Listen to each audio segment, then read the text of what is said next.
Okay then, Yeah. jump. But did you have anything you wanted to add to that? Okay, wait a minute.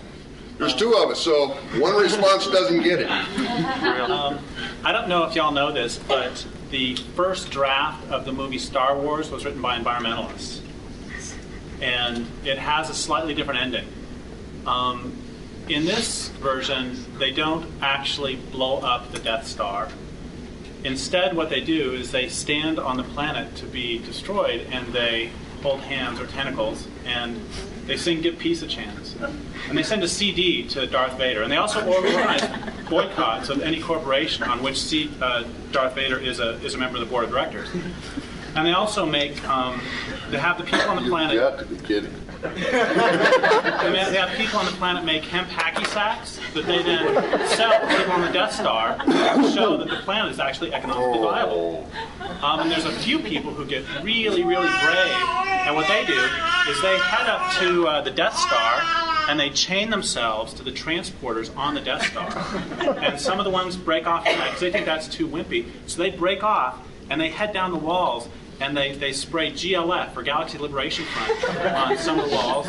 And then they head back to the planet, where, of course, all the people on the planet then turn them in to the Empire because they're destroying their demonstration. And then right before, it's really cool, because right at the end of the movie, and the one problem with the plot, the way they have it, is that there's a bit too much talking and not enough action. Yeah, which, that's just art imitating reality. And anyway, so then on the planet, it's really cool because right at the end, right before the planet gets blown up, you see the environmentalists all head off on a spaceship to another planet, so they all get saved. And then the very, very end of the movie is there's an article on like page 24 of the Empire Times, a little article about this big saying that the planet was destroyed. And then the final shot is all the environmentalists going, "Yes, we got press." You like it? I love it. Okay, so the point is that 90% of the large fish in the oceans are gone.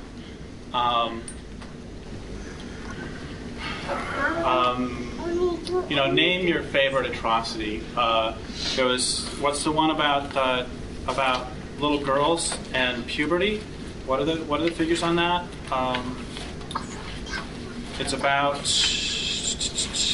human sperm counts have been cut in half in the last 50 years. At the same time, girls have begun to enter puberty earlier. 1% of 3-year-old girls have begun to develop breasts or pubic hair.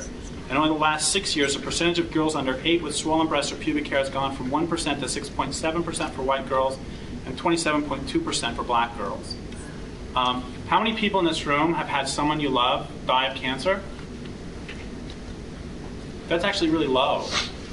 Most of the time when I ask that question, it's about 75 to 100%. What we need to do is to dismantle everything we see around us. We need to bring down all of civilization. It is killing the planet. And we need to have there are 65,000 dams in this country over 6.5 feet tall. There are 2 million dams in this country total, about. Nobody knows, because nobody knows how many there are. They've never even bothered to count the goddamn things. And if we only take out 1 dam a day, it would take us, 70,000 dams. There's 365 days in a year. 36,000 would be, 3,600 would be 10 years, 100 years, 200 years to take out all the big dams at 1 a day. The Columbia River salmon don't have that time. Nor do any salmon. And it doesn't matter, once again, you can connect all the dots, whether we're talking about the little girls with their undergoing puberty earlier, or whether we're talking about the extirpation of salmon. If we're not going to fight back when children are being poisoned, when precisely, if those we purport to love are dying of cancer because of the toxification of the total environment, when exactly? I mean, give me a specific threshold. Give me a point. I don't care what the point is, but give me a point at which you'll finally do something. Pick any point. And then it's like, oh, well, what's going to happen then is when you get to the point, it's like, well, okay, we'll move the point back just a little bit. And I want to say one more thing about this, which is that one of the smartest things that the Nazis did was they co-opted hope and co-opted rationality. Oh, I want to say 2 things then. Okay, thank you. Okay, so that at every step of the way, it was in the Jews' rational best interest to not resist. Would you rather get an ID card, or would you rather resist and possibly get killed? You want to move? I think I will probably just go ahead and get an ID card. You want to go to a ghetto? You want to resist and possibly get killed. You want to get on a cattle car? You want to resist and possibly get killed. You want to take a shower? You want to resist and possibly get killed. At every step in the way, it was in their rational best interest to not resist. And part of the reason for that was because they had hope. And there's two directions I can go with that. One very briefly is that one of the most important things I think we can do is eradicate false hope. Does anybody really believe that if we just ask nicely that warehouses are going to stop deforesting? Does anybody really believe that if we ask nicely that Monsanto will stop Monsantoing? So I think it's really important to get out of that. One of the things, one of the reasons that my mother stayed with my father was because there weren't battered women's shelters in the 50s and 60s, but another reason was because of the false hope that he would change. And false hopes bind us to unlivable situations, and they blind us to real possibilities. So false hopes are just bad, get rid of them. Okay, then I was bashing hope last time I was in Denver at the Four Winds place, and somebody in the audience said, "So you're bashing hope, can you define it, please?" And it's like, oh my God, I've been bashing hope for years, I don't know what it means. So I asked the audience to define hope. And the audience came up with there's probably some of you were there, the audience came up with a great definition, which was, hope is a longing for a future condition over which you have no agency. I don't hope that I eat tomorrow. I know men are supposed to be afraid of commitment, but I'm going to commit to it right here, right now. I will eat tomorrow. I will sleep tonight. The next time I get on a plane, I hope it doesn't crash, because I don't have agency over that. So if I say, I hope that salmon survive, what I'm saying is that I have no agency. So the truth is, I don't hope that salmon survive. I will do what it takes to make sure that they survive. And so we can say the same thing about all this other stuff. I can say, I hope that environmental racism goes away. I'm not picking on you. You didn't say that. But it's like, on the other hand, I can say, I don't hope environmental racism goes away, because I will do what it takes to make sure it goes away. I want to do an audience poll, because we're right on the cusp. How many people in here actually think the election of John Kerry, my old friend from BVAW, will make a tangible difference to children in migrant labor camps in California? I do. You do? Okay. You got one. That's about the age you need to be. Okay, so you're a good illustration. Thank you. Let's see. Children in Brownsville, South Central Los Angeles. I haven't seen a single hand yet. Pine Ridge Indian Reservation in South Dakota.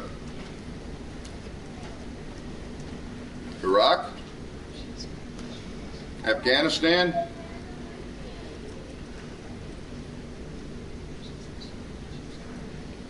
why does anybody care whether John Kerry or George Bush is elected next week? Because we know George Bush has already pissed us off enough? Yeah. Yeah, so we can pretend that we did something that will affect a change, which we already know before the fact is not going to be forthcoming. There'll be some cosmetic changes. They do have different approaches. There might even be some safety nets constructed here to buy people off from the discontent they're feeling, because it could always get worse then, which is a way of making the system function more efficiently. I thought we were opposing the system. I'm going to leave that one. I'm just going to let that one sit there. Because you know as well as I do, people purporting to be oppositionists, to be progressive, to be enlightened, they get furious when you say, voting isn't a relevancy, it's a diversion of consciousness, it's tapping energy that could go to constructive purposes, and putting people into a masturbatory ritual every 4 years of pretending they are going, that's that alchemy, encircling the rock again. That's painlessness. That's pretending you can take the right pill and transform the universe. And by the way, when you were starting off with the alternative closing scenes on Star Wars, if I was Abby Hoffman, I would have been asking what kind of acid these guys were taking, so we all need some so that we can reconceive the universe. But it's not going to happen that way. It didn't happen that way for Abby either. How many people think you can petition anybody that's going to be in power in this government and affect any kind of fundamental change? Not a soul. This is a really enlightened group. How many people think you can go to court, make the right argument, and have what would be required? Federal court to order the dissolution of the government of the United States? I mean, it's part of the government of the United States. So you're not going to get resolution of the actual grievances through the judicial process. You know that. You know that as surely as I do. Voting's not going to do it. Petitions are not going to do it. Litigation's not going to do it. Even if you went to the World Court, then there's the question of enforcement. Who would enforce the court order? Who's responsible for enforcing that order? Who's responsible for compelling compliance on the part of this entity that governs us all? Compliance with law, compliance with the fundamental norms of human decency, and we could hope for more than that, but at least at those thresholds. Who's responsible for that? No one. Oh yes, there's someone. There's something called Nuremberg Doctrine, which the United States, and ironically enough, was instrumental in formulating, saying that the citizenry of each country is legally obligated to do whatever it takes to compel compliance with the fundamental norms and standards of international legality. Note, they didn't say everything but this, that, and the other. They said do what's necessary. The German public was condemned by implication at Nuremberg for having defaulted on its fundamental responsibility to do whatever it took to put the Hitler government back on a legal leash so that it couldn't do what it did. And in the default of the citizenry, the Second World War was necessary to accomplish that. How was the German government put on a legal leash? 8th Air Force, saturation bombing. We'll inflict as much carnage and pain on you as you're inflicting on everybody else until you've had enough and you'll stop. Well, maybe if the citizenry of Germany had assumed its fundamental responsibilities, not only in terms of German citizenship, but world citizenship, they could have done that a much less painfully. But they defaulted on the responsibility, so they had no complaint. Well, they complained, and there were war crimes committed against them. But the instigation was on their end, so there's not too many people feeling greatly sorry for them. Hey, good Germans, there's nobody doing what it takes. And you know it's not going to happen through any of the approved rituals. If the state will sanction and approve it, it means it has absolutely no capacity to alter the functioning of the state. That's that consciousness clarity again. And I don't think that's a newsflash to anybody. I think that's something you fundamentally understood already. Everybody in this room and a lot of people outside it. So there's a little game of let's pretend that we can do these things that are actually not consequential and feel better about ourselves by virtue of the symbolic distancing from that which we oppose, but oppose only in a way that allows it to continue, because otherwise it might be uncomfortable and we get hurt. And that displaces, that pretense displaces the pain on a continuing basis onto the children in the migrant labor camp and in Brownsville and in South Central Illinois, South Illinois for that matter, Pine Ridge Reservation, Iraq, Afghanistan, all those marginal for the centers of power, prestige, and privilege. And that is by virtue of the insistence upon the constraints of the ritual, something accepted and approved by people who purport to be in opposition to it, and that is inexcusable. That is delusional behavior. That is complicity in the crime. And at least it can be said that the right, the fascists, the whoever's of the world have the honesty to own the fact that they agree with it.